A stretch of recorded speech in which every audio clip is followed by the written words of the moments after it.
Esteja à vontade para ficar aqui em cima ou embaixo, do jeito que for mais agradável para você. Eu vou ficar aqui embaixo então, tá bom? Enquanto ele está colocando a apresentação, eu quero aproveitar a oportunidade de agradecer pelo convite. Na verdade, quem deveria estar aqui hoje é o nosso diretor agrícola, o Dr. Paulo Lins, mas ele coincidiu com outro evento que ele teria que participar, então agora ele está em Fortaleza no evento. Então, ele pediu que nós viéssemos aqui dar nossa contribuição, e eu quero agradecer também pelo convite, né, para a Socorro estar aqui presente. E para mim, em especial, é uma honra estar aqui, porque eu estou revendo, né, a professora Gisele, que é parceira nossa, mas também a minha orientadora de mestrado, a doutora Maria de Lourdes, que já faz bastante tempo, né, quase 10 anos que a gente não se vê, né? Então, para mim também, em particular, é uma honra estar aqui e participar do evento junto com a senhora. Então, para a gente não se estender muito e dar início, eu vou apresentar para vocês, falar um pouco da Socorro, das nossas propriedades, das nossas fazendas no Pará, e da nossa relação com instituições de pesquisa, né, ensino, como é a UFRA, como é a Embrapa. E só para a gente contextualizar, a Socorro está há 40 anos já no estado do Pará, né, um pouco mais de 40 anos. Na verdade, a fazenda começou lá em 79 e nós temos hoje 2 polos de produção de coco. Um em Moju, mais abaixo, e Santa Isabel. Cada unidade tem uma produção voltada para um produto diferente, né? Produtos diferentes. Polo Moju, que é o polo maior, é a produção de coco seco. E o polo Santa Isabel é a produção destinada à água de coco, produção de coco verde. E temos aqui também no Pará a nossa indústria, a nossa fábrica, que faz o beneficiamento primário, e a nossa matriz é em Maceió, onde é feito então todos os produtos da linha Socorro. Então aqui é a Ananindeua, no Pará, é a fábrica onde faz esse beneficiamento primário. A Socorro, como eu falei lateralmente, possui a produção de coco verde, onde nós utilizamos anões, e a produção de coco seco, onde nós fazemos um cruzamento entre o anão e o gigante, produzindo os híbridos. Esse aqui é uma foto do nosso campo de progenitores, onde nós temos 4 progenitores masculinos, são os gigantes, e 4 progenitores femininos, que são os anões. Então, com esses materiais vegetais aqui, com esses progenitores, nós fazemos todos os híbridos que nós usamos para a produção de coco seco no Polo Moju. E para vocês terem uma ideia, com essa produção do coco, esse cruzamento, esse melhoramento genético, nos possibilitou produzir, aqui trouxe um dado de 2018, onde nós produzimos 122 milhões de toneladas. Isso correspondeu a 21 mil, quase 22 mil toneladas de frutos por hectare. Só para você ter uma ideia, isso corresponde mais que o dobro da produção do Pará, da média de produtividade do Pará, e do Brasil também, mais que o dobro do Brasil, e 4 vezes a produtividade mundial. Isso através de pesquisa e desenvolvimento de híbridos, né, melhoramento genético. Mas, ainda assim, nós temos vários desafios, né? Vários problemas que precisam também ser resolvidos. Então, dentre os desafios que nós temos o Código Florestal, a logística, né, como escoar a produção, o regime pluviométrico, quer dizer, essa irregularidade na distribuição de chuvas, os problemas fitossanitários e também a gestão de resíduos, né, que a cadeia produtiva do coco gera resíduos, nós precisamos dar um destino para esses resíduos. Então, falando um pouco de Código Florestal, só para a gente ter uma noção que acontece. Apesar dessa nossa limitação de produção e ter que manter 80% da reserva da área, mesmo assim, o que a gente busca? Aumentar a nossa produtividade para não ter que expandir essas fronteiras agrícolas, reproduzir o máximo possível no espaço que nós temos destinado para a cultura. Então, para isso, é todo o tempo pensando em melhoramento, pesquisa, para que a gente busque aumente essa produtividade. A logística, hoje o estado, né, na nossa região, tem vários rios, né, então nós temos que passar por pontes. Antigamente era balsas, né, então melhorou muito com as pontes. No entanto, nós passamos por esses problemas aqui. Um acidente em 2014, onde nós ficamos sem a ponte, interditada a ponte do rio Moju, na cidade de Moju. E um outro acidente, 5 anos depois, onde uma extensão até maior da ponte sobre o mesmo rio, no entanto, foi outra ponte, que nos dificultou bastante a nossa logística, né? Então, é um desafio porque o Estado ainda precisa melhorar muito nessa questão também de logística, né, de escoamento da produção. Falando um pouco sobre a distribuição de chuvas, como você pode ver nesse gráfico, a maior parte da chuva, cerca de 80% das chuvas, ocorre no primeiro semestre do ano, período chuvoso, que é conhecido como inverno amazônico. Então, essa quantidade grande de chuva, o solo fica saturado, enfim. Depois, quando chega no segundo semestre, começa então o período seco e aí você começa a ter um déficit hídrico. E esses dados aqui é da região de Moju, onde a gente fez uma média dos últimos 10 anos, que você chega a ter nesse período seco um déficit acumulado de aproximadamente 280 milímetros, falando na média. Teve ano que nós ficamos com cerca de 500 milímetros de déficit, falta de água realmente, e isso é com certeza um entrave para a cultura. E problemas fitossanitários que não são poucos, né? Apesar de serem bastante, mas a nossa principal perda hoje de coqueiros é por raio, né? Fenômeno natural, e contra isso, infelizmente, nós não podemos fazer nada. Mas tem crescido a nossa preocupação, por isso que nós estreitamos também nosso relacionamento com a universidade, para tentar resolver esse problema aqui destacado aqui, que é a atrofia da coroa do coqueiro. Um problema que já está no Brasil todo e que hoje nós estamos focando principalmente no manejo, né? Como você contornar esse problema fitossanitário. E por último, falando aqui sobre a gestão dos resíduos, isso aqui é uma empresa que foi criada depois, que é uma fibra, né? A Sococo possui aqui no Pará 3 empresas, que é a Sococo mesmo, beneficiamento do coco, do albume sólido, né? Ali da massa do coco.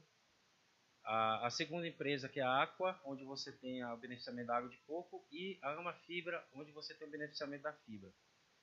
Antigamente essa fibra era deixada na própria fazenda quando era desfibrado o coco na própria fazenda e transportado só a amêndoa. E esse resíduo, né, essa casca ficava no próprio plantio. No entanto, através de estudo, pesquisa, se chegou a um produto.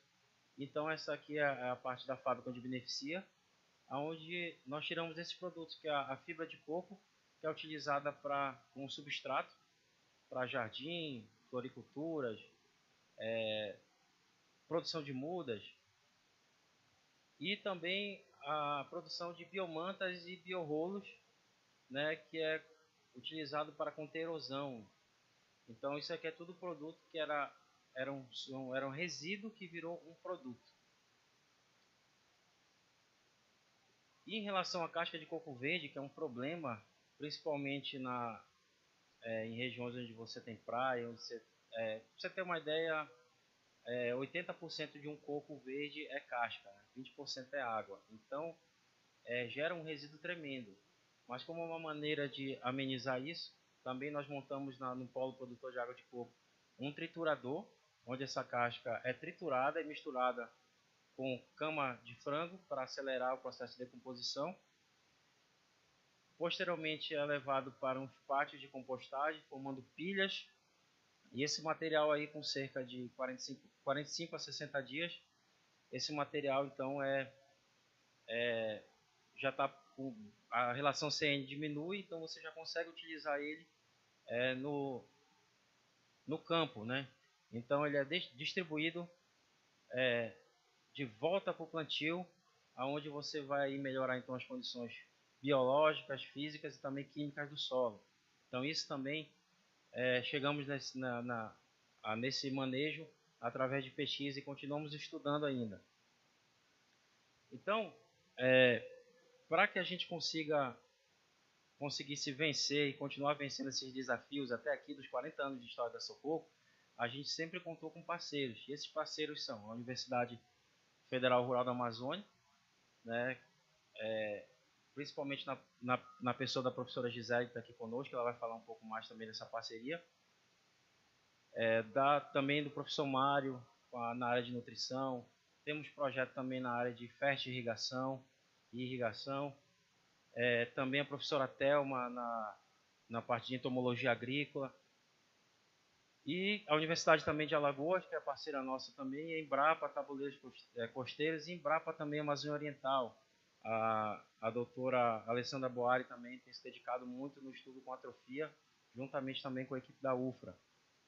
Então, para você ter uma ideia, nós chegamos a ter, eu não sei qual é o número exato agora, mas esse foi o último levantamento também que o Paulo fez, 18 alunos de graduação e pós-graduação, né, mestrado e doutorado. Então, a Sococo também incentiva, né, a pesquisa e tem também financiado, inclusive, bolsas, né, de alunos para que a gente consiga resolver esses problemas, mas também gerar conhecimento que vai servir não só para nós, mas também para outros produtores de coco, né, e também a formação de mão de obra qualificada também. Essa imagem aqui é a imagem do nosso último evento, né? Já teve 2 edições do nosso evento, que é o Amazon Coco, onde os alunos, a maior parte aqui são alunos que eu citei, e esses alunos, então, uma vez por ano apresentam os seus resultados, já o que obteve, né? E aí a gente faz um nivelamento juntamente com os técnicos da Sococo, né, com o Coco Tec, e a gente faz esse encontro uma vez ao ano. A pandemia atrapalhou um pouco a gente, mas nós retomamos já esse ano esse encontro aqui do Amazon Coco. Então é isso, a gente agradece mais uma vez pelo convite e reforça a importância dessa parceria público-privada, né, entre a universidade e a empresa, e estamos à disposição para contribuir também com o avanço da ciência. Obrigado.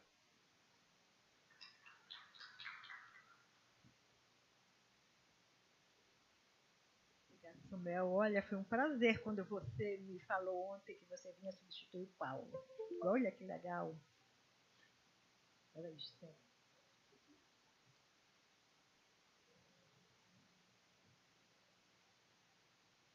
Essa parceria da Sococo, eu ainda estava no programa de agronomia quando ela começou. Acho que o Samuel foi um dos meus últimos alunos lá na agronomia.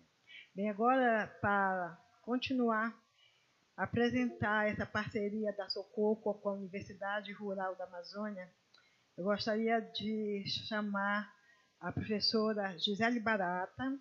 Ela é agrônoma, professora da UFRA, da graduação e da pós-graduação em agronomia, é bolsista de produtividade do CNPq, ela é microbiologista, chefe do Laboratório de Proteção de Plantas e, atualmente, ela é pró-reitora de Pesquisa e Desenvolvimento Tecnológico. Uma das primeiras professoras de universidades aqui no Pará, da agronomia, que fez parceria com a empresa foi a Gisele. Então, eu acho que ela vai poder contar muito para nós parceria dela. Gisele, nossa, é um prazer que você participe com a gente desse evento. Obrigada, Lu, por tudo que você colocou. Quero agradecer à comissão desse congresso pelo evento, fazer um evento pós-pandemia, desafio, né? E fazer um congresso em Belém do Pará é um desafio ainda maior pelas distâncias geográficas que nós estamos e pelos custos, né, da logística atualmente, que inviabiliza a presença de muitas pessoas. Mas fico feliz porque a Lu me disse que o evento também é híbrido, né, e pode ter a possibilidade das pessoas também entrarem em contato com as informações que a gente traz aqui. Eu vou fazer uma apresentação em relação ao trabalho que nós iniciamos no programa de pós-graduação em agronomia da UFRA, né, e os cases de sucesso que nós obtivemos ao longo desse período, desses 16 anos que eu estou trabalhando nessa casa. O programa de pós-graduação em agronomia ele tem 35 anos, né? Ele iniciou como agricultura tropical na Amazônia, lá em 1984. Em 95, ele passou por uma grande reformulação e foi encerrado pela CAPES e iniciou o programa de pós-graduação em agronomia. Esse programa de pós-graduação em agronomia, de 95 até 2007, ele ficou como programa nota 3. Em 2007, quando a gente assumiu o programa, eu fui vice-coordenadora juntamente com a professora Edjânia. Fizemos todos uma reformulação, o programa na trienal seguinte ele passou para 4. E quando ele passou para 4, em seguida nós fizemos a proposta de doutorado e passamos a ter o doutorado a partir de 2010.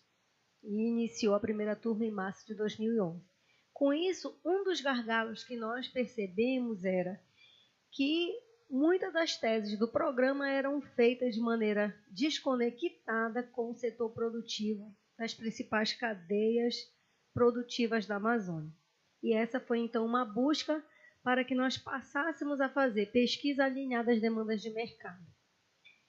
Além de um outro ponto a destacar, é que quando nós chegávamos nas empresas, todos os engenheiros, todos os diretores, gerentes eram de fora, formados de fora. E a gente ficava se perguntando, cadê nossos alunos?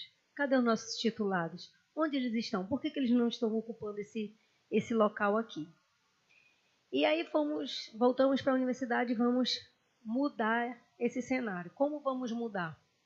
Vamos mudar chamando o setor produtivo, perguntando quais são as demandas, quais são as dores do setor produtivo e vamos construir projetos, né, a partir dessas dores. E foi assim que surgiu, né, essa parceria de maneira mais intensa e que deu resultados tão profícuos. Dentro dessas parcerias que hoje já está regimentada pela AGU através de acordos de parceria para pesquisa, desenvolvimento e inovação, elas têm as mais diferentes vertentes que podem ser estabelecidas para você fazer a atração da empresa e ela fazer aportes de recursos das mais diferentes naturezas.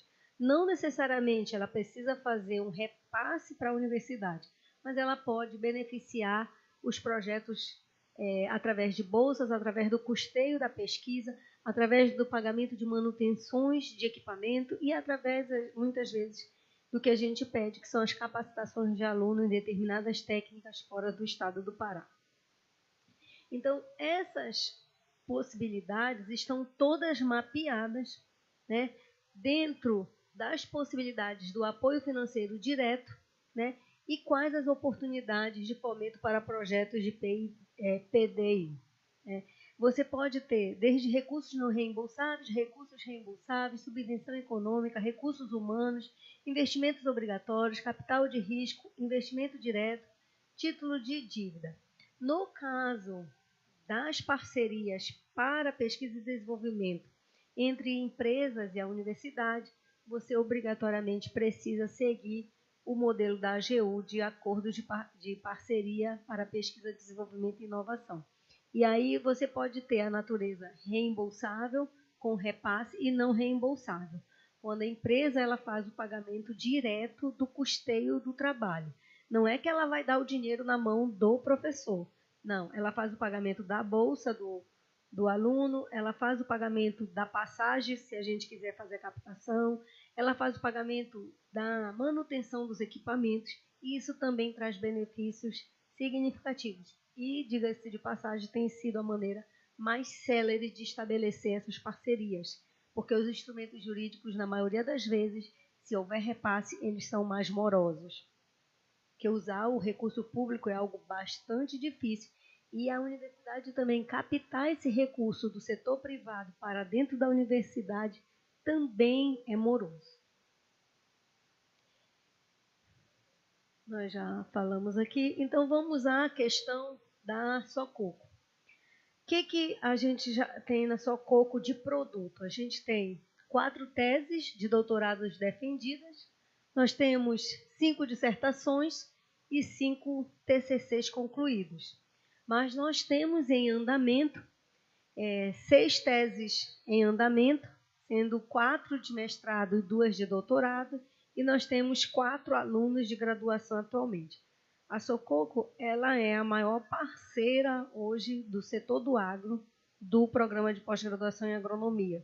E eu acredito da UFRA, porque ela também recebe nossos alunos de graduação, sempre de portas abertas, para realizar os estágios supervisionados obrigatórios, né, no qual não há custo direto para a empresa, a não ser com o alojamento e alimentação, e também com os nossos alunos que executam trabalho de TCC. Os professores do PEJAGRO que fazem parte dessa cooperação de modo direto são 6 professores que estão atuando diretamente dentro da Sococo, e todos têm projetos financiados pela Sococo e sendo desenvolvidos tanto aqui na Reunidas quanto no Moju. E, inclusive, esse modelo adotado é o modelo hoje que o Ministério da Ciência e Tecnologia vem adotando. O primeiro edital, chamado de mestrado e doutorado para o desenvolvimento da inovação, ele aconteceu no ano de 2000, é o edital MyDay, no qual o CNPq só faz o pagamento de bolsa se você tiver uma empresa parceira. O CNPq paga a bolsa de mestrado e a empresa tem que pagar R$10 mil de auxílio, custeio projeto. Se o CNPq pagar uma bolsa de doutorado, a empresa tem que custear R$20 mil o projeto. E a empresa ela passa a ter um hub de inovação a partir do momento que ela está vinculada dentro do projeto desse, porque todas as demandas de todos os problemas que acontecem, o setor operacional lista, nós fazemos as reuniões, eles apresentam, a gente constrói a proposta e você consegue avançar. Além das bolsas de mestrado e doutorado, também vem vinculada 2 bolsas de iniciação científica para cada bolsa de doutorado e uma bolsa de iniciação científica para cada bolsa de mestrado aportada no recurso. E com isso a gente conseguiu colocar a Sococo dentro desse projeto e a gente vem tendo resultados bastante significativos. Em 2021, o CNPq repete esse edital e quem tivesse essas parcerias poderia submeter essa proposta. Então, a gente está numa fase em que as agências de fomento também exigem que a universidade busque seus parceiros no setor produtivo, seja no setor privado quanto no terceiro setor. É quase que mandatório para a sobrevivência hoje de um pesquisador da universidade que ele faça uma parceria com a iniciativa privada, porque senão eu não sei, sinceramente, da onde que ele vai ter recurso para trabalhar. Tá? Porque a gente houve uma escassez de editais, tanto em nível estadual como nacional e internacional, no aporte de recursos para pesquisa. Então, se você quer continuar pesquisando, você precisa buscar essa iniciativa privada. Um outro ponto importante dentro dessa questão da parceria público-privada, nesse contexto do PGAgro, é a empregabilidade dos nossos titulares. Porque uma universidade ela só é válida quando o seu egresso ele consegue se inserir no mercado de trabalho, principalmente na área de atuação da qual ele recebeu a formação. Porque foi investido um valor bastante significativo em um aluno durante 5 anos. Depois, mais 2 anos de mestrado. 4 anos quase de doutorado. Para esse aluno, como a CAPES mesmo colocou, atuar em outra área, então todo aquele recurso foi jogado fora, né? Ela não contabiliza de maneira positiva. Então, uma vez que a gente mostra para a CAPES que os nossos egressos estão sendo absorvidos pelo setor privado, nós também estamos sendo validados enquanto profissionais que estão atendendo às demandas de mercado. E isso é a contribuição nossa para a sociedade, já que a gente vive dos impostos arrecadados, né? Nesse sentido, então, a Sococo, ela já, né, e aqui o Samuel é um exemplo, né, ele foi absorvido, né, e nós temos a Cássia, que está agora também trabalhando lá, e esperamos que a cada ciclo a gente possa aumentar o número de egressos titulados. Mas também, quando o aluno vai para um ambiente corporativo, ele passa a ter uma experiência única. Eu percebo que os meus alunos, eles são uns, né, dentro da universidade, e antes de estar em contato com o ambiente corporativo, quando eles passam a conviver, a desenvolver suas teses e suas dissertações dentro da empresa, eles passam a entender como é o coletivo, como é a questão da gestão de pessoas, que é algo que não é trabalhado dentro da academia, e eu acredito que seja um dos maiores desafios de nós, engenheiros agrônomos ou florestais, deva ser esse, que é a gestão de pessoas. E um outro ponto a destacar agora é que é a inserção dos resultados obtidos nas teses e dissertações no manejo e rotina de produção da empresa. Então, a gente também contribui para que essa mudança dentro do sistema produtivo possa ocorrer a partir dos resultados que foram obtidos. Um outro caso de sucesso foi a parceria com a empresa Agropalma, de palma de óleo, no qual nós tivemos a titulação de 2 doutores, 1 mestres e 2 TCCs, né? E também agora iniciamos o repasse da transferência de tecnologia para a empresa, assim como para a Sococo. E alunos que fizeram tese dentro da Sococo também foram absorvidos por outras empresas de Palmeiras no estado, né? Então, o currículo do aluno passa a ser olhado não só do ponto de vista acadêmico, mas também do ponto de vista corporativo, porque ele passa a ter essa experiência. E o setor produtivo, ele fica interessado, o RH começa a olhar diferenciado. Um outro caso de parceria foi com a Tietê Agrícola, uma empresa que produz teca na região ali de Capitão Poço, e nós tivemos, né, 2 TCCs defendidos, a validação do produto em escala comercial, e agora iniciamos o processo de transferência de tecnologia. Uma outra empresa, né, e aí a gente já vem falar da Vale, que também tem aporte de recursos, pagando a bolsa e pagando todo o custeio da pesquisa na área da sociobioeconomia na região de Carajás. Esse também é um caso de sucesso do programa de pós-graduação e foram defendidas 2 teses de doutorado.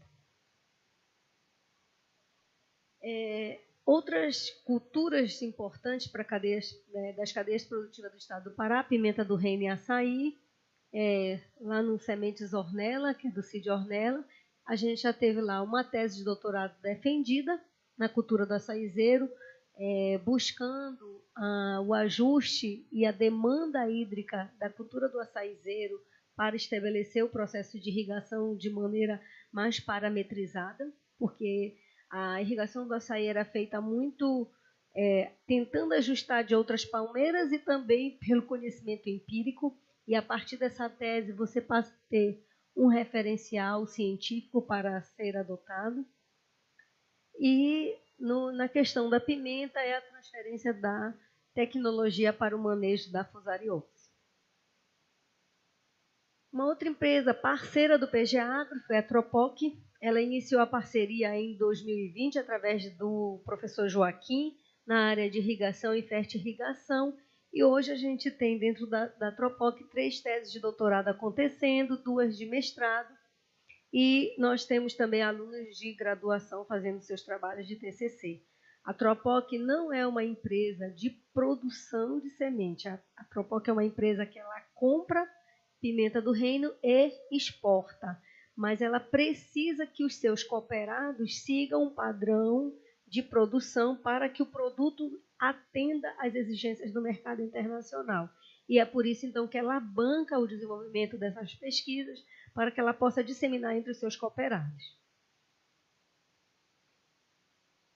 Uma outra empresa, né, que é parceira do programa é a Ju-Paraná, uma empresa de Paragominas, de grãos. Né? Nós vamos ter agora, no dia 29, uma defesa de tese de doutorado, que inclusive é do meu aluno, e pela grata satisfação ele foi contratado para ser o coordenador de pesquisa da empresa, né? Após ter realizado essa tese. Ele é um rapaz super competente, guerreiro, que conseguiu fazer todos os seus experimentos de campo mesmo com a pandemia. Né? Ele foi contratado pela Agropalma em junho, estava já esperando a Ju-Paraná e ela não dava decisão alguma. Eu disse para ele, olha, eu tenho uma indicação aqui para ser feita, eu posso te indicar? Ele ficou pensando, eu falei, vamos, porque quando a gente tem um, a gente está melhor para o outro. E a gente está na vitrine. E ele aceitou, foi contratado em junho pela Agropalma, e agora, no início de agosto, ele recebeu uma contraproposta da Ju-Paraná, muito interessante, e aí ele pediu demissão da Agropalma. E está indo para Socorro, para a Ju-Paraná. Então, para você ver o quanto que essa experiência, fazer a tese dentro do ambiente corporativo, qualifica o titulado para ser absorvido para o mercado de trabalho. Né? Isso não era uma realidade quando eu fiz doutorado. Passava-se muito longe.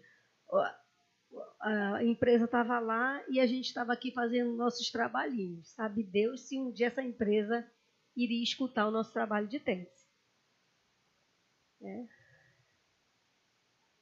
Então, era essa a mensagem, né, de esse percurso que o programa de pós-graduação em agronomia da UFRA percorreu e que, quando assumimos a Pró-Reitoria de Pesquisa e Pós-Graduação da UFRA em agosto do ano passado, quando foi em dezembro do ano passado, nós fizemos o primeiro Conecta UFRA, Cadeias Produtivas e Sustentabilidade, para que possamos ampliar esse evento que era de um programa de pós-graduação, passasse a ser para toda a Universidade Federal Rural da Amazônia. E esse ano, eu já deixo o meu convite, no período de 17 a 21 de outubro, ocorrerá o segundo Conecta UFRA, que focará em bioeconomia na Amazônia. Muito obrigada.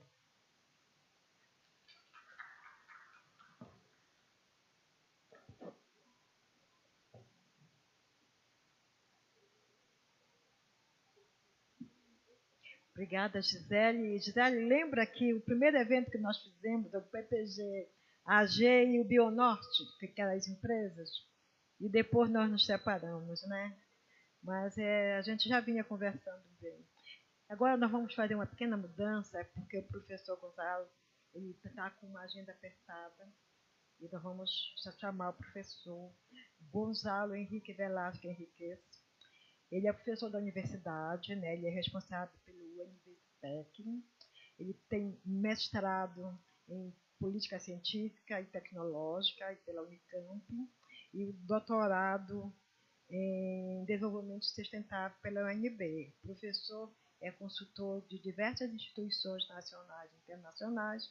Ele atua na área de bioeconomia, implantação de incubadora, de parque tecnológico, planejamento estratégico e empreendedorismo. O professor tem muito que apresentar para nós. Obrigada, professor, por aceitar nosso convite. Muito obrigado, professora Lourdes Ruido. Eu queria também aproveitar para cumprimentar a meus colegas, não? Alberto Cruz, Samuel Cohen e Gisele Barata, que acaba de apresentar fazer sua apresentação. Me referindo à apresentação da Gisele, da professora Gisele, que foi extraordinária e muito feliz para fazer essa relação da necessidade da parceria das universidades com o setor produtivo, né? E reafirmar, não, o que a gente já tem falado muitas vezes, da importância dessa relação e de superar essas fronteiras que existem com o setor privado, com o setor produtivo de maneira geral. É importante porque cada vez o setor privado requer de mais conhecimento, né? Cada vez o setor privado vai requerer de mais tecnologia e cada vez o setor privado vai requerer de mais ciência para produzir com produtos de valor agregado, né? Porque produzir matéria-prima básica, commodities, não precisa tanto conhecimento, tanta informação tecnológica. Mas produzir com conhecimento, com inovação tecnológica, é fundamental a presença da universidade, onde se gera o conhecimento e se extrai a inovação tecnológica que se produz na indústria. Isso é só um elemento para reafirmar o que a professora Gisele tem feito de forma muito feliz. Eu estou feliz também, não, pela plateia, não? Não importa o número de participantes, mas a qualidade. Já tive a experiência de chegar a uma plateia, a um evento como este, e ter uma pessoa na plateia. Eu falei, puxa, mas eu venho aqui porque meu compromisso é com quem está aqui na plateia. E fico feliz de que você tenha me aguentado aqui, que me suporte, e me acompanhe na minha apresentação. Ele disse, olha, na verdade, eu que não estou muito feliz, porque o próximo apresentador sou eu. E se o senhor for embora, aí sim que não tem mais plateia, né? Mas eu fiquei com ele aí e a gente fez a apresentação juntos. E isso depois se distribui pelas redes, se publica, então não tem grande dificuldade. Bom, eu farei... Como que eu faço aqui, hein? Só apertar, né? Está bem aqui, como é? Do lado ou não?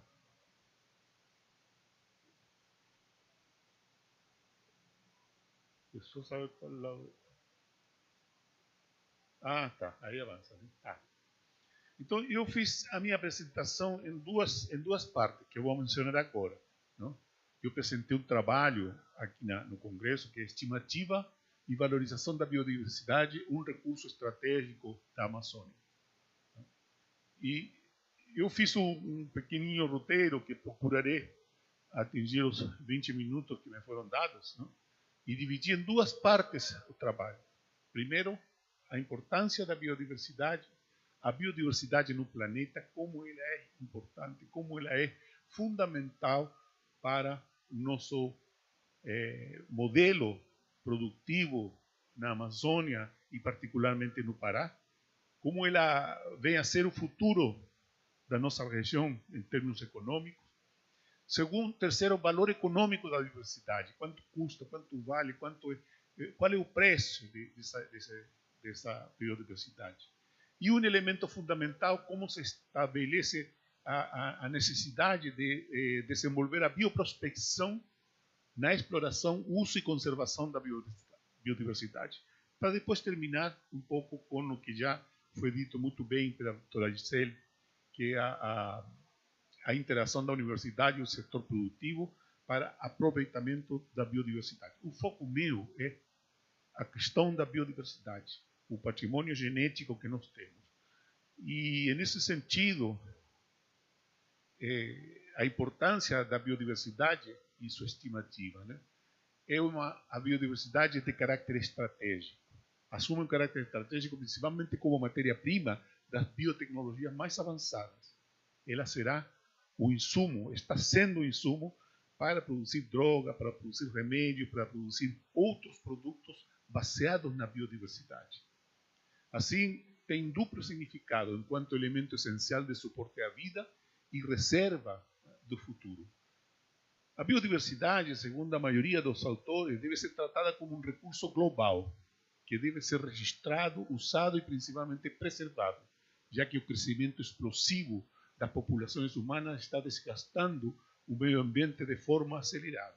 Nós sabemos como está essa situação hoje no mundo, e o Brasil representa uma expressão significativa em quanto a seu conteúdo de biodiversidade, e principalmente a Amazônia. Todavia, parte importante da biodiversidade está se perdendo irreversivelmente por causa da destruição dos hábitats naturais.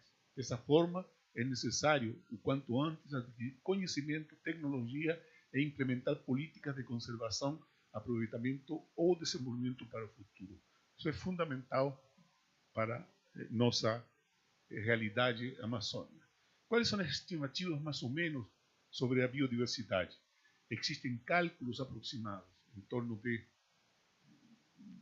5 a 10 a 100 bilhões, outros ainda apontam a existência de 12 bilhões de espécies, cerca de 1 milhão já foi catalogada. E, enfim, são diferentes, não existe um consenso em quanto ao número de espécies existentes no planeta. Mas, basicamente, nós temos um cálculo que é de Metinier, na megadiversidade, e Sully, que mostra mais ou menos em torno de 13 milhões de produtos de biodiversidade, dos quais apenas foram catalogados 1.700.000. E na nossa região amazônica, nós representamos 60% do território, 15 a 20 milhões de pessoas, 8% do PIB, 35 a 50 mil espécies superiores, representamos mais ou menos 20% das águas doces do planeta e 2%, 2/3 partes de todos os seres vivos, né? Partes de espécies vivas, né? Plantas, animais. Isso é extremamente importante. Quais são as principais cadeias produtivas do Pará? Como podemos torná-las mais sustentáveis? Como podemos agregar valor àquilo que já produzimos, criando novos produtos e serviços? Isso é uma das questões que ficam como perguntas mais importantes do trabalho que eu apresentei para o evento, do artigo. Nós temos o cacau, a importância do cacau como uma das cadeias mais importantes para o principal produtor de cacau junto com a Bahia, e tem um cacau diferenciado, inclusive. O açaí, todos nós conhecemos, mas pouco explorado, não? Explorado só como produto primário, falta de extrair elementos com a tecnologia. Na Universitec, onde eu trabalho, onde estou lotado, eu sou professor da UFPA, mas estou lotado na direção da Agência de Inovação Tecnológica da UFPA. Aí nós temos uma pesquisa, temos professores, pesquisadores que têm empresas que estão produzindo açaí. E tem pesquisas que são altamente inovadoras e com desenvolvimento de biotecnologia. Agora falta o passo seguinte, ter o valor dessa tecnologia, valorizar a tecnologia. Aí, então, nesse sentido, temos que ter um valor econômico dos nossos produtos da biodiversidade. Ela determina a contribuição da biodiversidade para o desenvolvimento econômico e social do país, baseia-se em uma rede de colaboradores para o desenvolvimento de pesquisas em economia e ecologia, desenho de mecanismos de qualificação, cobrança e pagamento de serviços ambientais. O valor econômico da biodiversidade para o Brasil, para a Amazônia, é fundamental e de muita importância, principalmente a partir da reunião de Rio 92. Aí se popularizou não como diversidade, não?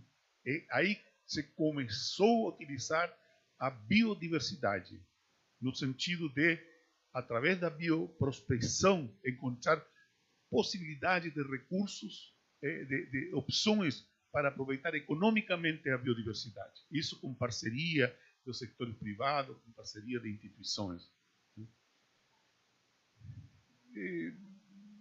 Abundando sobre isso, é crucial, não? A importância crucial para o planeta, não? É necessário, quanto antes, adquirir conhecimento e tecnologia para implantar políticas de conservação, aproveitamento e desenvolvimento para o futuro. Porque o futuro da nossa economia não está baseado nas matérias-primas, no ferro, enfim, no gado, na madeira. Não está baseado nisso. Hoje está baseado nisso, porque é um recurso fácil, que as empresas rapidamente acessam e conseguem lucros curtos, rápidos, não? Mas no longo prazo, a ciência, com certeza, que vai descobrir e vai determinar a importância da biodiversidade, e mais do que a biodiversidade, do patrimônio genético com que nós contamos. Quais são os tipos de valorização? Local, nacional e global. Cada um deles são bens privados, ecoturismo, por exemplo, nacional, bens públicos, valores culturais, religiosos. De maneira global, valores derivados da existência ou uso passivo da natureza e valores de informação e segurança.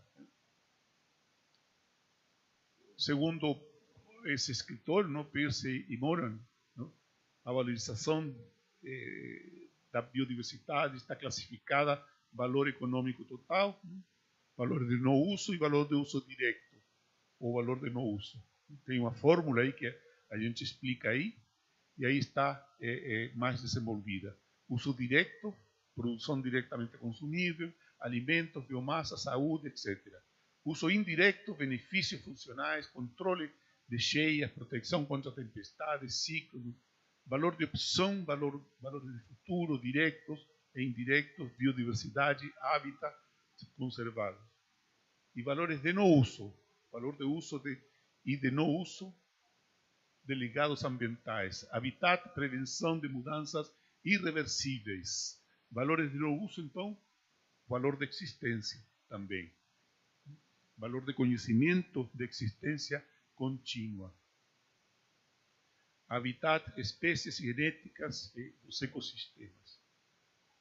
Aí tem duas questões fundamentais, duas utilizações dos recursos biológicos para consumo, utilização para não consumo, que destaca as atividades do turismo ecológico. Tanto consumo como não consumo. Consumo, né? Caça, pesca, produtos florestais não madeireiros, aproveitamento de óleos essenciais, produtos que servem para, através de sua valorização, alcançar essa utilização. E não utilização, não? Atividades do turismo ecológico, por exemplo, que são fundamentais, principalmente na Amazônia. Né? A bioprospecção, já falei, pesquisa sistêmica de novos compostos, genes, proteínas, micro-organismos, outros produtos com potencial para a criação de valor econômico e uso sustentável. Busca sistemática, classificação, identificação e alternativas de uso da biodiversidade, potencial atual e potencial e futuro. É um elemento essencial na estratégia de conservação. Através de conhecimento gerado, a valorização da biodiversidade e, com ello, razão mais para cuidá-la e conservá-la. Nós, como a interação da universidade e sector produtivo para aproveitamento da biodiversidade. Aqui eu entro num tema mais concreto, não? Embora seja curtinho, mas na verdade esse é nosso grande trabalho dentro da universidade. Não? Nós identificamos isso no âmbito das parcerias com o sector produtivo, com o sector das comunidades, com o sector institucional, com o sector público, com as instituições federais, nacionais e internacionais. Né? E isso nós chamamos como ecossistema de inovação tecnológica. Bioindústria de grande escala, Natura, Yves Rocher, Boticário, com todas elas, a Universidade Federal do Pará já tem algum tipo de convênio, alguma parceria. Nós temos das parcerias da Universidade Federal, não vou falar aqui, porque já tem muitas palestras sobre esse tema, mas são largamente conhecidas e são com todas as empresas existentes no estado do Pará, a Universidade Federal do Pará tem algum tipo de relação. Com instituições municipais, estaduais, federais, pequenas empresas de recursos naturais, comunidades fornecedoras de matérias-primas, incubadoras de empresas, parques tecnológicos e também comunidades extrativistas.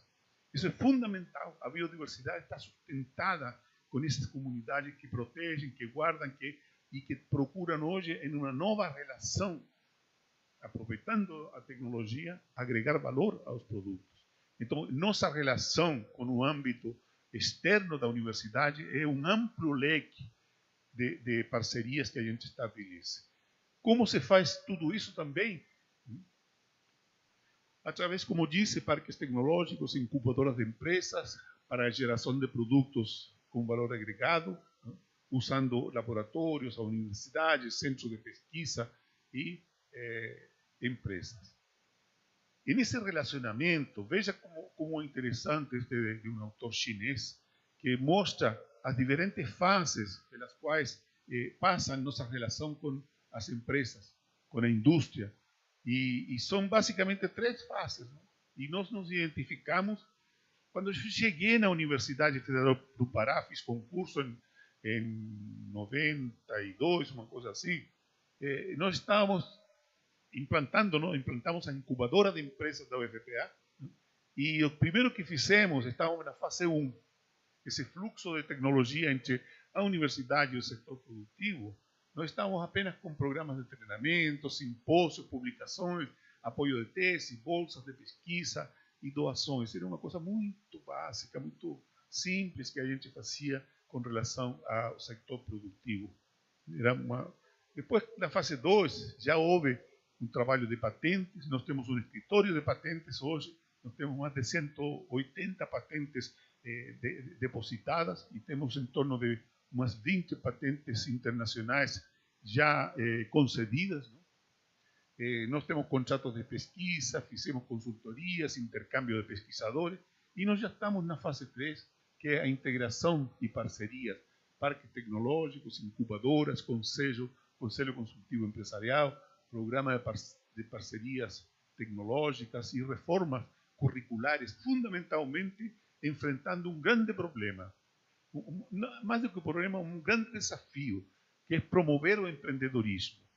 Promover o empreendedorismo, porque é o empreendedorismo que consegue decodificar a informação tecnológica para transferir para o setor empresarial o conhecimento e a tecnologia. Isso é internacionalmente conhecido. Nossos empreendedores desenvolvem grandes desafios.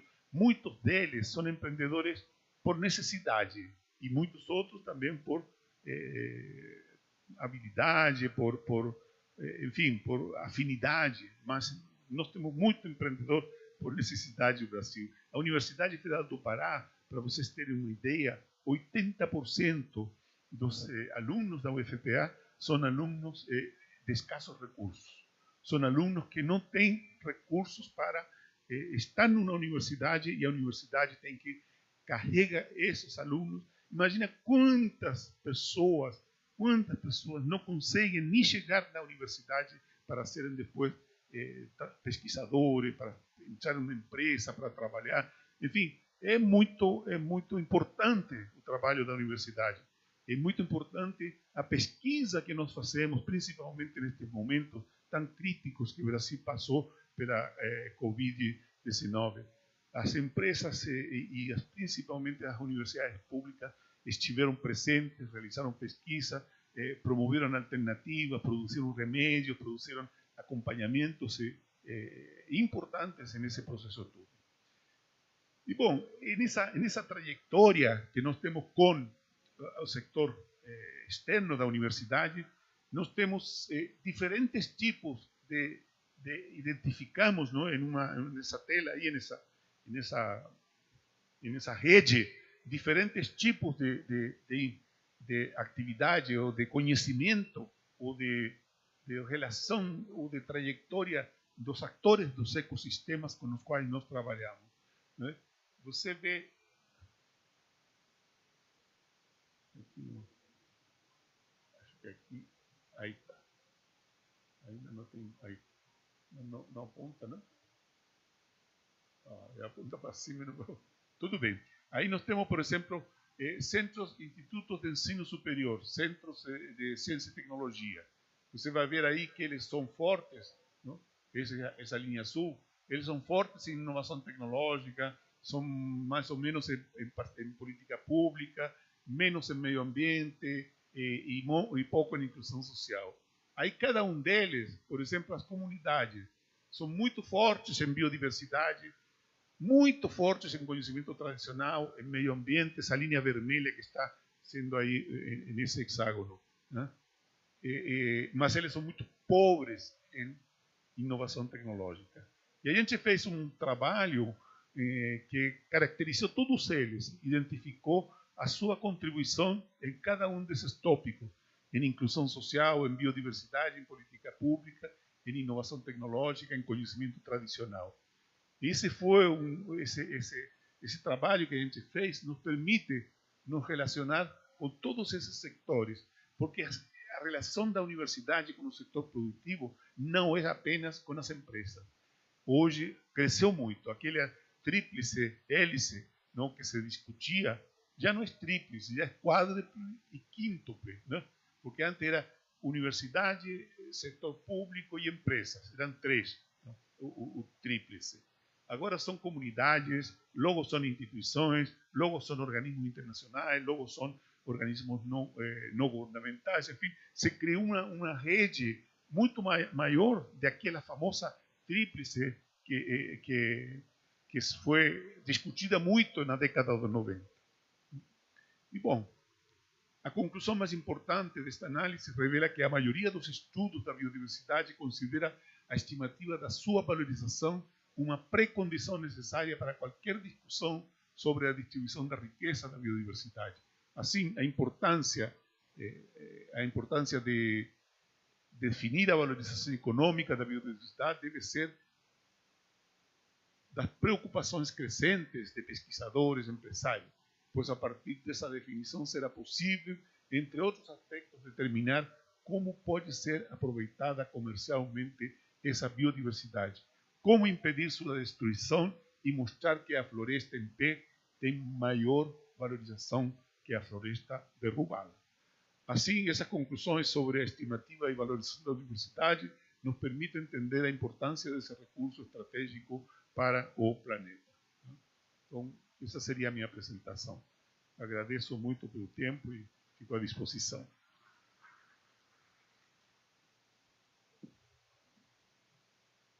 Obrigada, professor Gonzalez. Sempre bom lhe ouvir.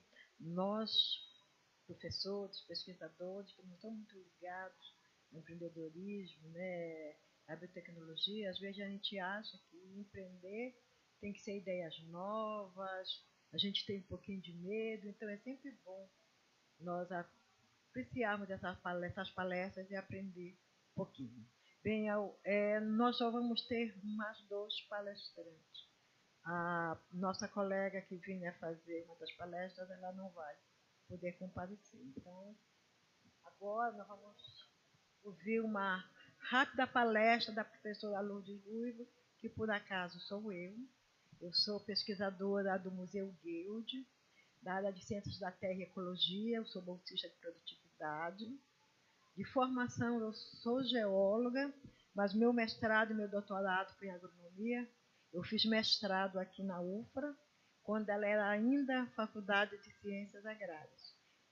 E o doutorado eu fiz em Viçosa, fiz alguns cursos no exterior e sem que nós soubéssemos, quando nós nos formamos, né, os geólogos da área de Ciências da Terra do Museu Guild, tem muitos geólogos, e sem que nós soubéssemos disso, nós estávamos empreendendo. Porque na década de 80, nós nos formamos, eu acho que essa turma que está no museu, nós nos formamos mais ou menos em 83. 84, nós entramos no museu e empreendemos ao revitalizar a área de Ciências da Terra e Ecologia.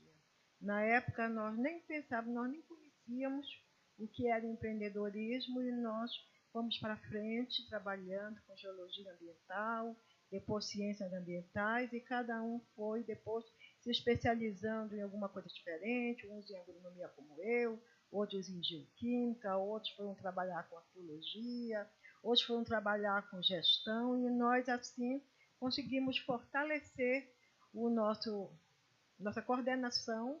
Participamos de vários programas de pós-graduação aqui no Pará, e eu, que sou uma geóloga de formação, eu participo de 2 programas, Ciência Ambiental na Universidade e Biotecnologia e Biodiversidade da rede, ao qual eu sou a coordenadora, a vice-coordenadora local, e minha colega Heloísa, que está ali atrás, é a coordenadora estadual. Então, essa experiência que eu vou mostrar para vocês, da experiência de parceria universidades e empresas no agronegócio da Amazônia, eu vou falar um pouquinho sobre a parceria que a universidade tem com a empresa Citropar. Na verdade, é o programa de pós-graduação em ciências ambientais.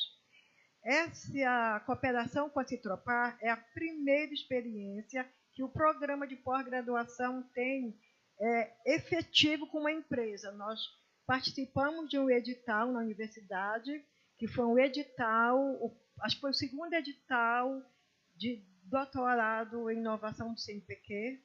Nós participamos do edital interno na universidade para que a gente entrasse nesse edital do CNPq. Então, nós fizemos uma proposta, eu e 2 colegas do programa, o Everaldo Souza, que é meteorologista, e o Adriano Marlis, que é agrometeorologista, e pedimos 2 bolsas, uma para meteorologia e a outra mais relacionada às ciências ambientais. Nós fomos contemplados dentro do edital da universidade, contribuímos com o edital no final, que foi submetido ao CNPq.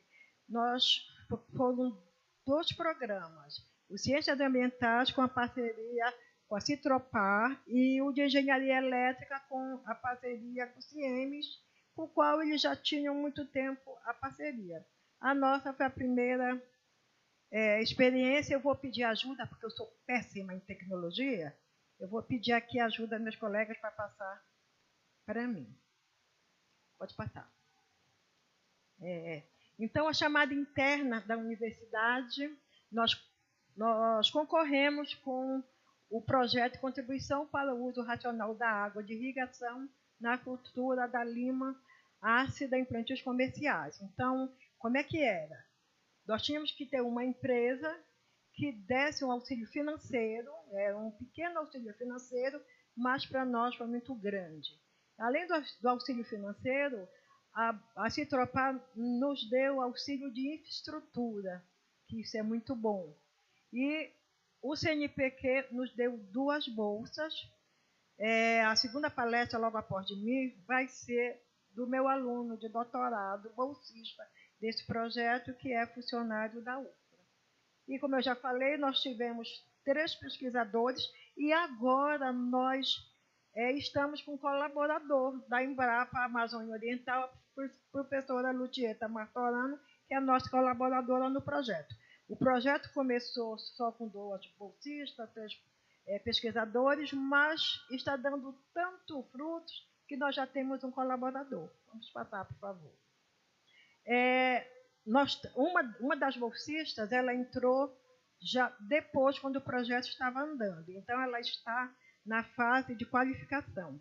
Ali do lado, nós temos uma torre de medições meteorológicas que está estudando a parte do clima na área da plantação de citros. Então, o trabalho da Tayane, ela é orientada do professor Everaldo, e ele está no início, mas já tem alguns resultados. Um dos resultados que a Tayane encontrou é que os impactos da produtividade cítrica, em alguns locais, ela está sendo impactada, ou positivo ou negativamente, em relação aos índices climáticos. Está mudando o clima, não é só na Amazônia, em alguns locais, e isso já vem acontecendo ao longo dos anos, é cíclico e vai continuar acontecendo, quer o homem esteja atuando ou não, A única coisa que nós podemos fazer é nos adaptarmos ou diminuir essa influência. Para isso que a gente estuda, né? Então, ela está vendo que as questões ambientais são muito importantes, porque elas envolvem também as socioeconômicas. Nós não podemos só nos limitar a ver só um assunto ou só uma posição. Podemos passar. O outro trabalho foi o do Alberto Cruz, que é meu aluno de doutorado. Ele defendeu a tese no início de agosto. Ele foi meu aluno de mestrado também, no PPGCA. Tá? Em cima é a chamada da defesa dele. Embaixo foi uma das primeiras defesas presenciais na volta da pandemia, lá no Ciências Ambientais. Né? Ainda estamos continuando com as defesas remotas, mas nós optamos por fazer uma defesa presencial. E a pesquisa do Alberto, ele vai apresentar aqui para vocês, ele é um avanço, no sentido que ele vai quantificar o tamanho da apropriação humana sobre os recursos hídricos do Limão. Ele trabalhou muito com pegada hídrica. E ele vai depois poder apresentar essa parte para vocês, que não é uma coisa nova, mas para a nossa região é um dos primeiros trabalhos, se não for o primeiro, que se realizou, e que é muito importante saber o quanto nós estamos exportando, quanto nós estamos perdendo, quanto nós estamos ganhando de água na agricultura. Esses trabalhos iniciais, nós estamos já submetendo algumas revistas. A Mercato, que é uma revista nível A do CNPq, ela é da Universidade do Ceará, e a revista RICA, que é a Revista Interamericana de Ciências Ambientais, que é onde o trabalho da Tayane está sendo submetido. Podemos passar. Então, a nossa parceria com a Citropar ainda está muito no início. O Alberto, ele já tem uma parceria com a Citropar de algum tempo, mas comigo, para mim, é o início. Eu tenho alguma experiência de trabalhar com a empresa. Eu fiz o meu mestrado e meu doutorado financiado pela Mineração Rio do Norte. Eu trabalhei estudando a evolução dos solos após a atividade de mineração. Depois, recentemente, eu trabalhei com a Hidro, também lá em Paragominas. Ontem, o nosso colega da Hidro apresentou o trabalho que o BRC faz, e até há pouco tempo eu trabalhava no BRC, depois eu tive que sair por ter outras atividades, né? Então, essas interações com a empresa é muito importante. Nós já conseguimos, por exemplo, com a Citropar, nesse evento, foi uma das visitas que nós fizemos. Então, nós levamos os congressistas na terça-feira para visitar a empresa, visitar o plantio. Olha, alguns subiram na torre, e isso só está enriquecendo, e para mim, como pesquisadora, com os meus colegas, e agora com uma nova visão que eu aprendi aqui, não só agora nessas palestras, mas que eu aprendi nesse evento, para mim vai ser muito importante para continuar e saber como trabalhar para resolver os problemas que a empresa tem, que seja uma via de mão dupla, que favoreça o pesquisador e os alunos, mas que também favoreça as empresas. Muito obrigada. Bem, agora, para nós encerrarmos, logo depois da palestra do Alberto, eu vou pedir aos palestrantes para que a gente assuma aqui a mesa para que seja aberta a sessão de perguntas, né? Então, o professor Alberto, ele é agrônomo da Universidade Federal da Amazônia. Ele tanto foi formado pela UFRA, como ele é funcionário da UFRA do campus de Capitão Poço. Ele tem mestrado e doutorado em Ciências Ambientais, e ele ocupa o cargo de engenheiro agrônomo na Universidade em Campos, lá em Capitão Poço. Ele é o gerente administrativo do campus, e é meu parceiro de pesquisa, de artigos, né? Muito tempo. Obrigada por ter aceito. Boa tarde a todos. Primeiro eu gostaria de cumprimentar, né, a plateia, meus colegas, a professora Ruivo, a qual eu tive a grata satisfação de ter como minha orientadora de mestrado e doutorado, a professora Gisele e os demais. Como a professora Ruivo falou, eu vou apresentar aqui para vocês os principais resultados de pesquisa e falar um pouco aí dessa dinâmica que aconteceu ao longo de 4 anos e meio aí de parceria com a Citropar, tá? Então, eu elaborei, na verdade, esse projeto, que é o uso racional da água de irrigação em plantios comerciais, baseado em vivência. A partir do ano de 2010, eu comecei a assumir, né, o meu cargo de engenheiro agrônomo na UFRA, Campus Capitão Poço, e aí a gente começa a ter uma vivência na região, e aí eu percebi uma série de demandas. Uma das demandas existentes era relacionada justamente à quantidade de água correta que se deveria repor nos plantios de irrigação em pomares de limão. A cultura do limão é uma cultura que está em ampla ascensão, né, no Brasil e na região norte, mais especificamente, e ela tem um potencial muito forte para gerar emprego e renda, né? A colheita, ela é manual, então ela envolve a comunidade como um todo. O município de Capitão Poço é o segundo maior produtor da região, do Brasil, aliás, e o maior produtor da região norte.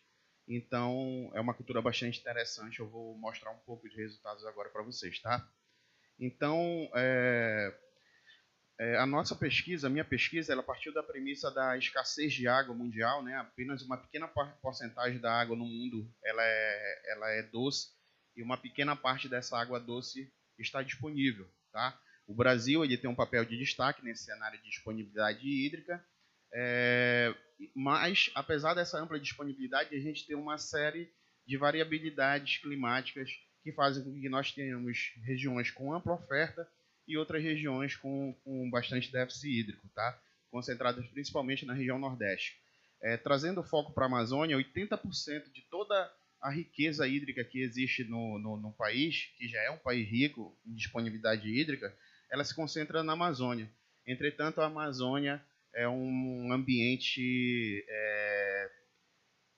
diverso, mas contraditório em muitos momentos, tá? A Amazônia, apesar da riqueza hídrica, existe o que se chama de paradoxo da água. Uma das regiões com maior abundância hídrica também é a região que mais tem dificuldade de acesso a recursos hídricos, seja por questões sociais, né, econômicas, ou pela própria dificuldade de acesso e de qualidade da água, tá? Então, apesar da abundância, existe um grande paradoxo na Amazônia, tá?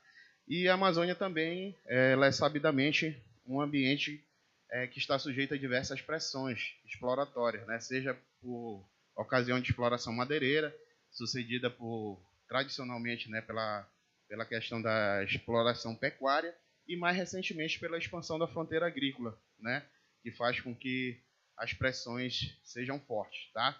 Então, nós utilizamos o índice de sustentabilidade chamado pegada hídrica para medir a apropriação, né, dos recursos naturais, em especial a água, em relação a culturas agrícolas, tá?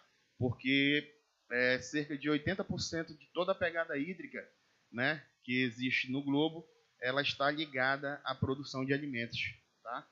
Então, nós destacamos que no Pará existem 2 polos de citricultura implantados. Um deles é o polo de citricultura da região Nordeste paraense, que contempla 5 municípios. Capitão Poço, Capitão Poço é o município polo, né, do polo de citricultura, é o município central, né, do polo de citricultura da região Nordeste paraense. Então, existe toda uma perspectiva de crescimento, tá, desse polo. Com a expansão da citricultura, a gente tem uma tendência a explorar ainda mais os recursos hídricos, porque a produção, né, entre safra é o que faz os produtores terem maior rendimento econômico, e para produzir na entre safra é necessário reposição de água via irrigação. Então, agências de fomento, né, e profissionais da área, eles projetam um crescimento de a médio e longo prazo, que podem chegar até 1.200%. Então, identificadas essas demandas, nós avaliamos há um tempo atrás que seria muito importante calcular a dimensão dos danos que isso poderia causar, né, a expansão dessa magnitude. Tá? Então, Capitão Poço, essa é a entrada da cidade. Só na Secretaria de Agricultura do município nós temos mais de 3 mil produtores cadastrados, e isso daí é um número bastante defasado, tem muito mais gente lá trabalhando. Tá? Limão, laranja, tangerinas e tudo mais, né? A citricultura lá é bem forte. Tá? Eu vou passar aqui um pequeno vídeo institucional para que vocês tenham ideia do que é o polo da citricultura, inclusive a pedido da empresa, que infelizmente não pôde mandar o representante. O representante, que era o nosso parceiro comercial, recebeu uma proposta irrecusável, teve que se deslocar para uma área no Suriname. Esse é o vídeo. E clima favorável. Capitão Poço, no Nordeste paraense. É aqui que cresceu e se estabeleceu um dos principais fornecedores de citro in natura do Pará, a Citropar. Um empreendimento que reforça a vocação da região e possui ampla experiência na produção de laranjas, desde o plantio de mudas à comercialização final. A Citropar é o resultado de uma administração empreendedora que conta com colaboradores altamente qualificados em todas as áreas e com uma tecnologia agrícola moderna e sustentável, aumentando a cada dia o potencial de produção. Ao longo dos anos, o grupo conquistou seu espaço no mercado internacional por ser uma empresa que atende diretamente às necessidades dos seus clientes, com uma logística inteligente e acessível. Somos mais que uma empresa. Somos um time que vai além das expectativas. Nossa meta é transformar a região no maior polo cítrico do país, gerando emprego e renda de forma justa, sempre trazendo melhorias para a vida da comunidade. E agora, o agronegócio paraense acaba de ganhar a Zampa Juice, a primeira fábrica a produzir suco de laranja concentrado da região norte do país, que garante o aproveitamento de 100% de toda a cadeia produtiva da laranja, do plantio ao envasamento final. É um novo salto de desenvolvimento para uma região que promete se destacar entre as maiores produtoras do mundo nos próximos anos. Queremos contribuir com a economia do Brasil, valorizando cada homem e cada mulher que produz os nossos frutos. Essa é a nossa missão. Adoçar a vida dos nossos consumidores, mas principalmente dos nossos produtores. Vamos juntos plantar e colher o doce sabor do sucesso do Grupo Citropar. Cítricos do Pará.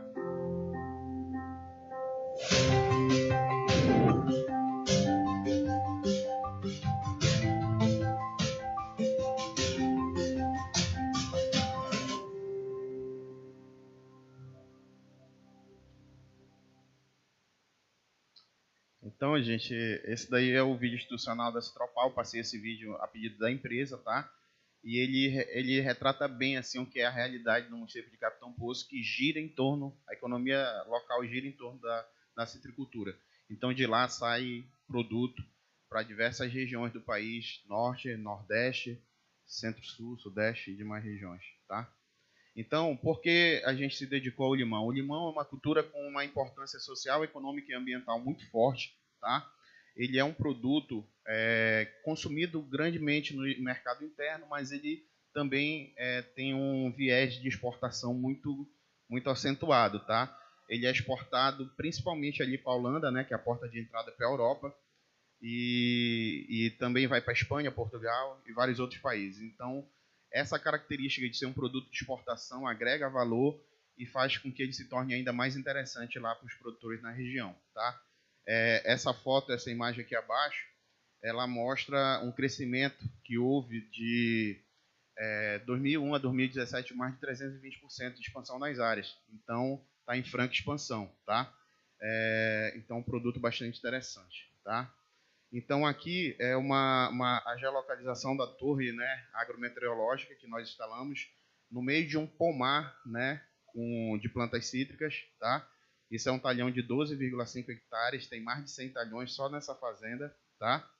E aí nós fizemos uma série de estudos, eu não vou me ater a detalhes técnicos aqui, que tem bastante coisa, mas basicamente nós encontramos relações de variabilidade climática específicas às condições, né, ao ambiente amazônico, tá? Bastante coisa interessante. De maneira geral, os índices de temperatura do ar, a evapotranspiração e a demanda hídrica variaram de maneira atípica ao que a gente tinha descrito comumente na literatura, e eram correlações bastante interessantes a ambientes amazônicos, tá?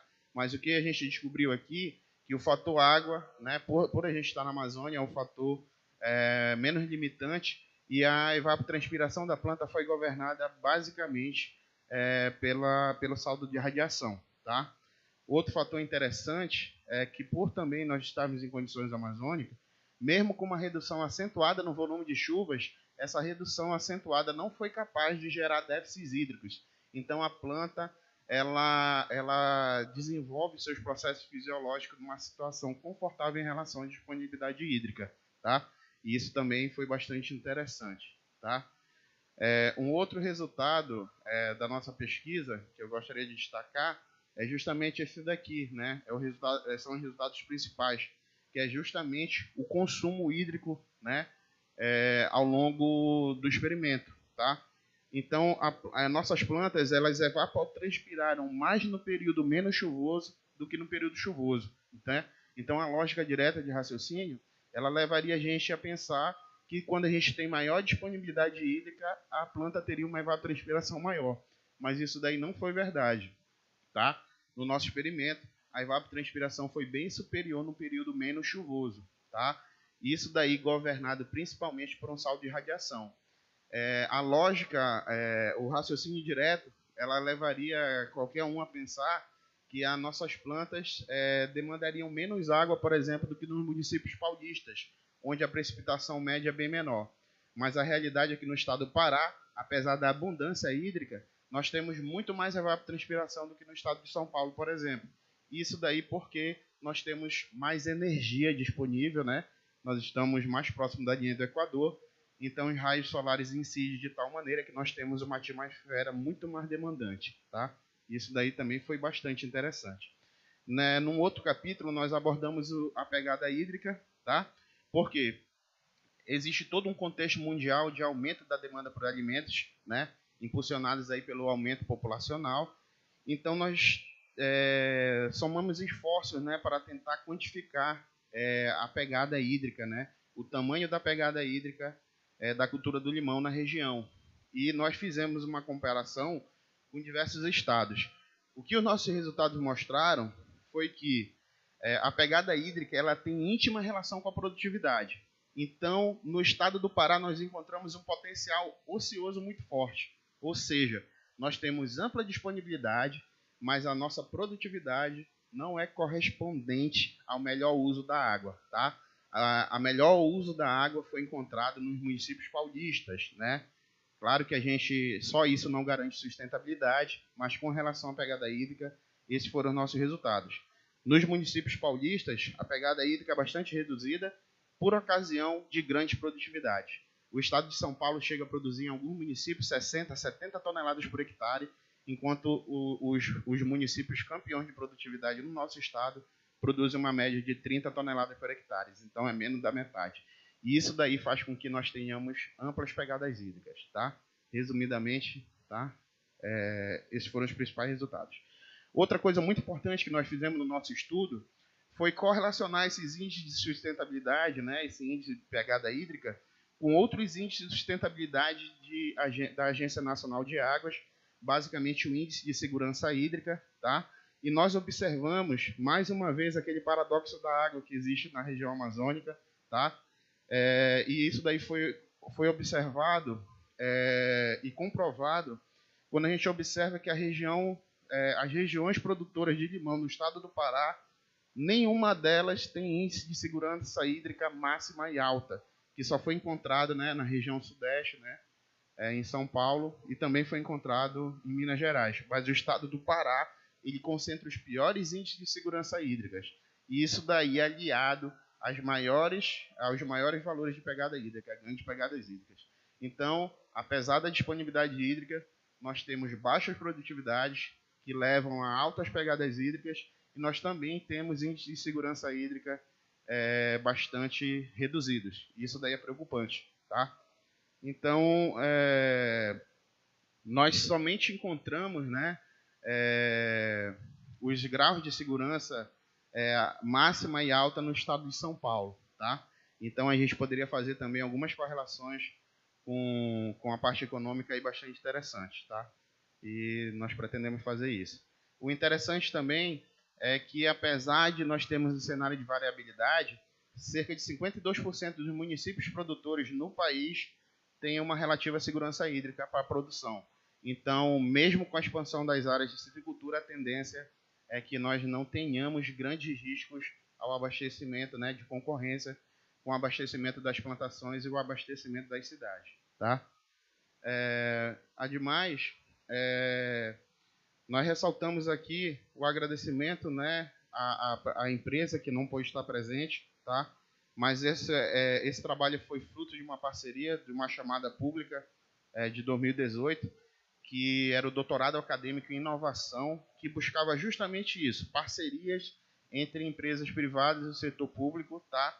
E desse projeto, nós tivemos a grata satisfação de sermos contemplados com 2 bolsas de estudos, uma das quais contemplou esse trabalho e outra ainda está em desenvolvimento. Além dessas 2 bolsas de estudo que estão ainda em fase de finalização, nós também temos uma outra tese de doutorado vinculada a um trabalho parceiro, tá? E eu tive a grata satisfação também de, antes de entregar os resultados finais dessa pesquisa, já ser convidado pela empresa para desenvolver uma nova pesquisa na área de fertilidade, né? Então, é mais um projeto que a gente vai alavancar em parceria com a empresa e que nós pretendemos dar andamento no futuro. Então, era isso que eu tinha para mostrar para vocês e pela atenção eu agradeço. Obrigada, Alberto. Muito interessante. Agora eu gostaria de convidar os palestrantes para a gente compor a mesa e vamos abrir uma sessão de perguntas rápidas, porque logo nós temos que deixar o auditório livre para arrumar e para o encerramento. Por favor, colegas, vamos à mesa.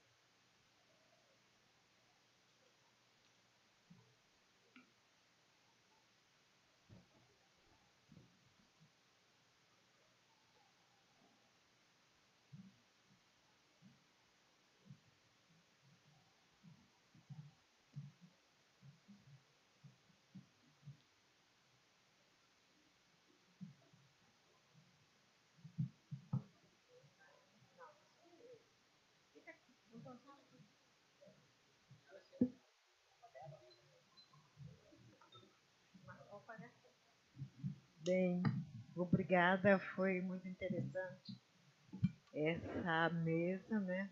A gente vê que são casos de sucesso, né? Isso nos deixa muito feliz. Bem, então, pelo adiantado da hora, vou abrir 3 perguntas e, por favor, vocês indiquem qual o palestrante que vocês estão dirigindo a pergunta.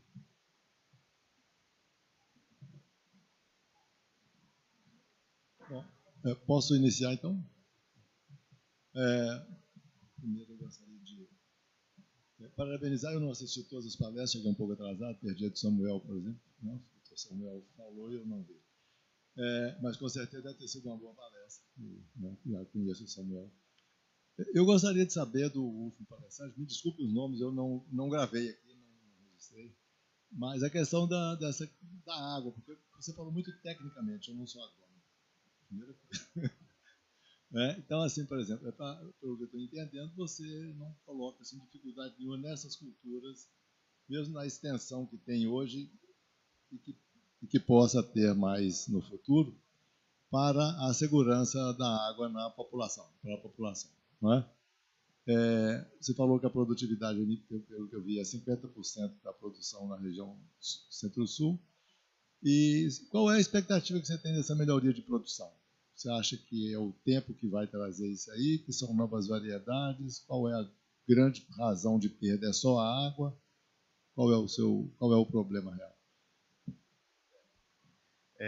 Muito boa pergunta, tá? Aqui, por ocasião de ser a gente ter pouco tempo, eu reduzi bastante, né, a apresentação, mas essa questão da água, a cultura do limão, ela é uma cultura bastante interessante, a relação dela com a água. Ela tem uma alta demanda por água, tá? Mas ela também tem uma demanda grande por déficit hídrico para a realização da florada, tá? Então, a água é importante, mas no momento correto. Se ela for usada de maneira adequada, ela tende a ter aumento significativo de produtividade, principalmente com relação à produtividade na entre-safra. Então, existe uma grande variabilidade de preço entre safra e entre-safra. Só para você ter uma ideia, no município de Capitão Poço, fora da safra, os preços eles variam. Isso daí, historicamente, né, ao longo de 10 anos de observação, a gente percebe que o preço costuma variar. A partir de agosto a dezembro, de R$ 1,50 até R$ 4,50 o quilo, tá? Do limão produzido. Então, quanto mais tu consegue deslocar essa produção do limão para entre safra, tu tende a ter aumentos e uma rentabilidade muito superior a qualquer outra cultura assim que você possa trabalhar na região, tá? O que acontece? De janeiro, né, de fevereiro, na verdade, a junho, a gente tem a safra. De fevereiro a julho, na verdade, a gente tem a safra. Mas o preço ele não compensa muito, não é muito interessante. Gira em torno de 45 centavos, 50 centavos, mas ele mais do que dobra de preço na entre-safra, tá? O grande problema na nossa região é que, com o excesso de chuvas, os nossos pomares eles estão sujeitos, primeiro, a uma questão sanitária muito difícil, porque a grande doença que afeta a cultura do limão, ela se chama gomose, né, provocada por um fungo fitófora. E aí, com o excesso de chuva, nós temos duas ocasiões. Tanto o aumento dessa doença, tá, que vem dizimando pomares, quanto a falta de estresse para a florada de entre-safra, entendeu? Então, quando nós temos uma condição em que o período menos chuvoso realmente, a gente tem um estresse que é compensado depois de 40 dias por irrigação, sucedido por uma florada que tende a ter ganhos econômicos bastante significativos, tá? Eu acho que você perguntou alguma coisa também em relação à concorrência, né, abastecimento urbano. Na minha pesquisa, eu mapeei, na verdade, esse índice de segurança hídrica, mas também mapeei o tipo de captação dos centros urbanos, se era superficial ou subterrânea, e a gente analisou um pouco essa variabilidade. E aí a gente percebeu que o que acontece? Logicamente, em todos os ambientes produtivos, o período em que as plantas demandam mais água também é o período de menor abastecimento, né, de ofertas pluviais. Então, existe uma tendência natural, né, de concorrência entre os abastecimentos urbanos e o abastecimento das culturas agrícolas, que dominam 80% dos usos combustíveis da água, em média. Tá? Isso daí se torna mais relevante em regiões onde tu tem uma oferta pluvial deficitária. Por exemplo, na Bahia, que é o terceiro maior produtor nacional, nós temos todos os meses do ano um déficit hídrico em que a cultura do limão precisa de reposição de água via irrigação. E nos meses mais críticos existe sim uma possibilidade real de haver concorrência do abastecimento urbano, principalmente nos locais onde a captação é do tipo superficial, né? Então, nós também realizamos uma análise de dados de redução de superfície de água, que foram relatadas e publicadas pelo relatório MAP Biomas, né? Diversas regiões no país foram monitoradas e percebeu-se que, ao longo de 35 anos de observações, várias cidades, vários municípios e várias regiões sofreram reduções significativas de superfície de água ao longo do tempo. O estado do Pará, juntamente com outras poucas regiões, é uma situação onde isso foi o contrário. Na verdade, está chovendo mais. E a superfície de água foi aumentar. Né? Mas na Bahia, em São Paulo, em Minas Gerais, são os outros estados analisados, todos eles tiveram reduções que chegaram até 70% da superfície de água. Então, é mais ou menos isso. Tem bastante coisa, né? Mas eu espero ter respondido a sua pergunta. Tá bom. E o seu controle fitossanitário? E o controle fitossanitário da cultura? O controle fitossanitário na região... Tem muita praga. Na verdade, deixa eu complementar especificamente. Você tem alguma praga ou é só doença? Assim, o polo de citricultura na Amazônia, ele é vamos dizer assim, a Amazônia é como se fosse uma ilha no mundo em relação à fitossanidade. Claro que nós temos pragas relacionadas, tanto pragas quanto doenças. Entretanto, as pragas severas da citricultura não se encontram aqui. Há exemplo do cancro cítrico, green, né? Então, nós não temos essas doenças, que são as doenças mais severas na citricultura.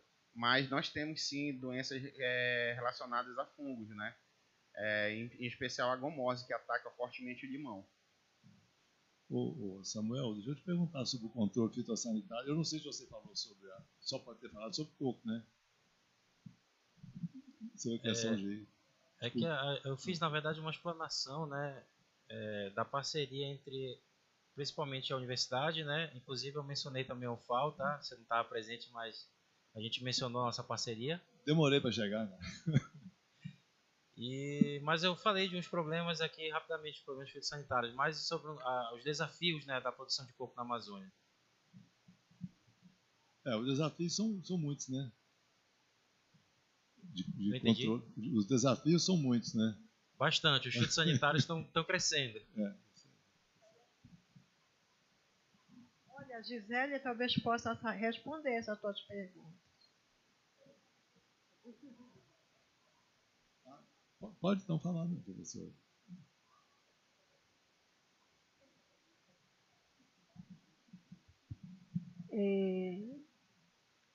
Como fitopatologista eu tenho que falar, né, Lu?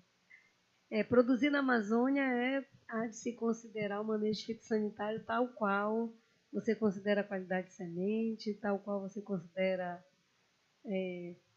adubação, porque você, até mesmo dentro da sua casa, com uma única planta, vai aparecer um inseto ou uma doença. Porque temos condições de umidade e temperatura perfeita. E quando o ambiente é favorável, você vai ter que interferir, né, a partir do triângulo, você vai ter que interferir nas condições para que você consiga produzir. Em Capitão Poço, já estive lá na Citropai, também lá na área do Cid Ornella. O principal problema é gomose, algumas manchas foliares, mas em menor escala, e cochonilha, pulgão, mosca negra e Guinardia citricarpa, às vezes, em fruto, né, que a gente observa. Esses in citro. Em coco, aí a gente tem um leque bastante elevado de doença de manchas foliares na fase de viveiro, desde antracnose, Pistolotiopsis, que vão ocorrendo mês após mês, vai havendo a prevalência de uma determinada doença. E na fase adulta, a gente, além das manchas foliares, o problema maior agora é a atrofia do coqueiro, que há indícios que é causada por virose, mas ainda como não saiu a publicação, nós, enquanto comunidade científica, a gente não tem como publicizar e replicar a informação. E o que a gente tem feito desse ponto de vista na Sococa é o manejo com micro-organismos nativos associados à cultura do coqueiro, em combinação com alguns tipos de substrato e com a otimização da fertilização química. E com isso a gente tem melhorado o sistema radicular dessa muda, melhorado as trocas gasosas, a fluorescência da clorofila A, né? Então todo o padrão morfofisiológico da planta ele é alterado com a inserção dos micro-organismos promotores de crescimento e supressores de doença, que a gente vem alternando o modo como a gente aplica para que a gente possa atingir o nosso alvo. E em condições de campo, a gente está dando andamento com o plantio dessas mudas bioestimuladas, para a gente observar se essas características que são alteradas na fase de muda são perpetuadas na fase de planta adulta e que se vão ou não interferir na produtividade, né, das plantas. E isso tentando tirar um pouco o foco da identificação do agente causal e já propondo uma medida mais efetiva, que é o aumento do sistema radicular, porque esse é um dos problemas que, quando a planta está com os sintomas de atrofia, a gente tem uma redução brusca, não só da parte aérea, mas também do sistema radicular, né? A gente está indo nessa vertente lá na Sococo. Obrigado. Tem mais alguma pergunta da plateia? Bem, se não tiver, tem alguma pergunta no chat? Bem, então eu vou encerrar nossa mesa, agradecer a plateia, agradecer aos palestrantes, foi um prazer estar com vocês, prazer rever o Samuel, rever o professor Gonzalo. Eu nem me lembro qual a última vez que eu estive com o senhor, acho que nós fomos visitar. Acho que foi, nós fomos visitar uma vez lá a Universitec, acho que eu e a Heloísa, ou eu e o Esparta, alguma coisa assim, fomos visitar. Muito obrigada, professor, foi um prazer rever.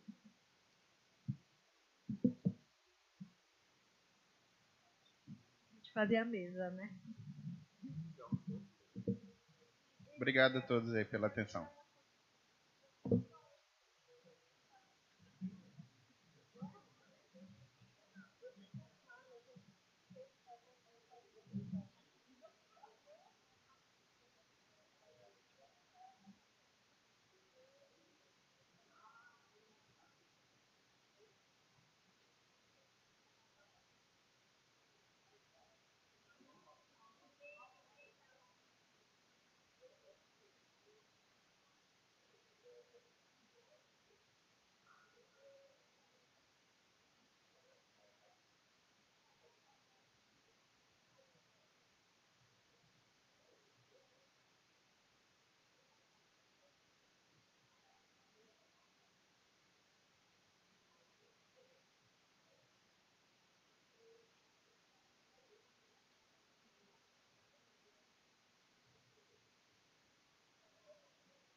Diploma, você certificado?